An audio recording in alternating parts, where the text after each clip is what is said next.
Durgapur project limited কলোনিতে গত ১৬ August ভারতীয় মজদুর সংঘ বা বিএমএসের কার্যালয় উদ্বোধনের অনুষ্ঠানের হয় পরে সেই মঞ্চই মহিলা শিল্পীকে চটুল হিন্দি গান চিকনি চামেলি গাইতে দেখা যায়। সেই গানের সাথে করা অশ্লীল অঙ্গভঙ্গিমাও বলে অভিযোগ।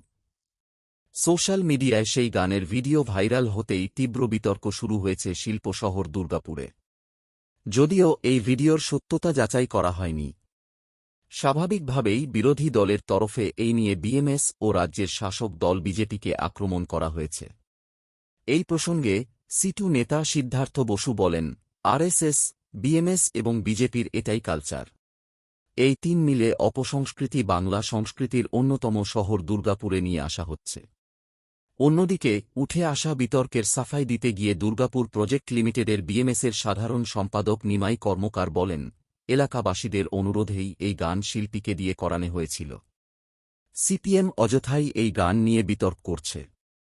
বিএমএসের কার্যালয়ের উদ্বোধনী অনুষ্ঠানে উপস্থিত থাকা দুর্গাপুর পশ্চিমের বিজেপি বিধায়ক লক্ষণ ঘড়ুই সোশ্যাল মিডিয়া এই ভাইরাল ভিডিও প্রসঙ্গে বলেন, বেশ কিছু তৃণমূলের লোক বিএমএস এবং বিজেপিতে ঢুকে তাদের পার্টির সংস্কৃতি নষ্ট করার চেষ্টা করছে। আমি খোঁজ নেব এমনটা কারা করল। উদ্যোক্তাদের বলবো অনুষ্ঠান করার ক্ষেত্রে সতর্ক হতে। প্রত্যেক বাড়িতে জল পৌঁছাবে, প্রত্যেক বস্তিতে জল পৌঁছাবে, ঘর ঘর জল, ঘর ঘর নল, সে রাস্তা আমরা করছি। আয়ুষ্মান ভারত কার্ড চিকিৎসা হতো না, আগামী কাল আজ ভুল বললাম আজকে। ভারতীয় মজদুর সংঘ সারা ভারতবর্ষে বড় ট্রেড ইউনিয়ন, তারা আমি ছিলাম সেই প্রোগ্রামে, একটা অফিস উদ্বোধন করেছেন ডিপিএলে। এখন কী গান বাজিয়েছে, কে গান বাজিয়ে দিল জানা নেই। এই গানটাকে কেন্দ্র করে সিপিএম ওদের পায়ের তলায় মাটি নেই, তারা কোনো কাজ নেই। 35 বছর ধরে বাংলাকে লুট করেছে, বাংলাকে ধ্বংসাত্মক রাজনীতি করেছে, গেটে গেটে যে পরে ভেঙে দেওয়া গুঁড়ি দেওয়া করেছে, কারখানা তালা মেরে দিয়েছে, ইন্ডাস্ট্রি পালিয়ে গেছে। এখন আবার পুরনো যদি ফিরে পাওয়ার চেষ্টা করছে, তাই সামান্য গানকে কেন্দ্র করে রাজনীতি শুরু করেছে। মানুষ প্রত্যাখ্যান করেছে, চিন্তার কারণ নেই।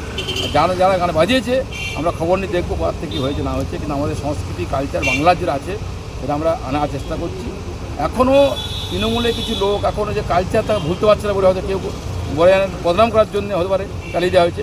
বাস্তবে কী হয়েছিল আমি খবর নিয়ে দেখবো, এরপরে জানাবো। আমরা চাই বাংলা সংস্কৃতি কালচার সুন্দরভাবে ফিরে আসুক, সেই কাজ আমরা নেগে পড়েছি। মানুষ আমার সাথ দিচ্ছে। আগামী দিনে বাংলার এই সংস্কৃতি কালচার পরিবর্তন করে বাংলাকে আমরা সমৃদ্ধ জায়গায় নিয়ে যাবো, সোনার বাংলা গড়বো। আর সোনার বাংলা গড়তে সব মানুষকে এগিয়ে আসতে হবে, সবাই সাহায্য করতে হবে, এই নোংরামি করে কিছু রাখবে। 16 তারিখ আমাদের কার্যালয় অফিস উদ্বোধন ছিল। সেই অনুষ্ঠান যে স্টেজ ছিল, সেই স্টেজে সন্ধ্যাবেলা একটা কালচারাল প্রোগ্রাম হয়। সেই প্রোগ্রামটা কলোনিবাসীদের অনুরোধেই এটা হয়। তো এই গান, একটা গানকে নিয়ে এই কুরুচিকর যে মন্তব্য, এটার কোনো মানেই হয় না। এবং যারা এটাকে কুরুচিকর বলে আখ্যায়িত করছেন বামফ্রন্ট থেকে, তো ওনাদের যে নিজ মানসিকতা, এই নিজ মানসিকতার পরিচয় ওনারাই দিচ্ছেন। এই জন্য ওরা 0 থেকে 1 এসেছে, ভবিষ্যতে এই দলটাই শেষ হয়ে যাবে। আপনার নাম? নিমাই চন্দ্র কর্মকার, ভারতীয় মজদুর সংঘ সাধারণ সম্পাদক। কথা হচ্ছে যে ধরুন এই বিজেপি বলুন বা বিএমএসই বলুন, এদের যে এই সংস্কৃতি আজকে নতুন কিছু নয়। পশ্চিমবাংলায় আজকে নতুন সরকার এসছে। এর আগে পশ্চিমবাংলার বাইরে যে সমস্ত রাজ্যে এই সরকার আছে, এই সমস্ত বিজেপি এবং বিএমএসের নেতাদের মদের বোতল এবং সেই সমস্ত রুমে কারা কারা থাকছে এবং তাদেরকে নিয়ে যে কী আনন্দ উপভোগ করছে এটা আমরা জানি। এটা হচ্ছে যে বিজেপি যে সংস্কৃতি পশ্চিমবাংলার মাটিতে নিয়ে আসছে, এই সংস্কৃতি পশ্চিমবাংলার মাটিতে থাকার কথা নয়। যে মাটিতে রবীন্দ্রনাথ, নজরুল, বিবেকানন্দ, যে রাজ্যের মাটিতে আমাদের হচ্ছে যে বিদ্যাসাগরের জন্ম, সেই মাটিতে এই ধরনের অশ্লীল নাচ এবং অশ্লীল গান বিএমএসের নেতারা তাদের কার্যালয় উদ্বোধনের নামে করছেন, এটা হচ্ছে যে সুস্থ সংস্কৃতির বাতাবরণ নয় বলে আমরা মনে করি।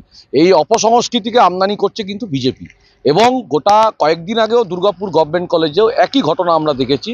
শওকাত মাচ্চোর ঘটনা, এই যে মাচ্চোরের ঘটনা, এবং আমি দেখেছি যে বিজেপির এক নেতা তিনিও বলেছেন যে হচ্ছে সিপিএম এটাকে হচ্ছে যে সমর্থন করছে। সিপিএম এই চোরেদের সমর্থন করছে না, বিজেপি এই চোরেদেরকে, তৃণমূলের চোরেদেরকে বিজেপি তারা দলে ঢোকাচ্ছে, আবার হচ্ছে যে সিপিএমের নামে দোষ দিচ্ছে। প্রথম কথা হচ্ছে বিএমএস, আমরা চেয়েছিলাম যে পশ্চিমবাংলায় নতুন সরকার, নতুন শিল্প, নতুন কর্মসংস্থান, বেকার ছেলেদের কাজ, এটা হবে। তার বদলে এই ধরনের অপসংস্কৃতি, এই ধরনের হচ্ছে যে উন্মাদনা, এই ধরনের অশ্লীল ভঙ্গি যা হচ্ছে যে দুর্গাপুরে নিয়ে আসছে, আমরা এর তীব্র প্রতিবাদ করছি। সুস্থ সংস্কৃতি ফিরে আসুক এবং যারা সংস্কৃতি জগতের মানুষ তারাও প্রতিবাদে নামুক। এইটা কখনো পশ্চিমবাংলা এবং দুর্গাপুর শহরে কাম্য নয়।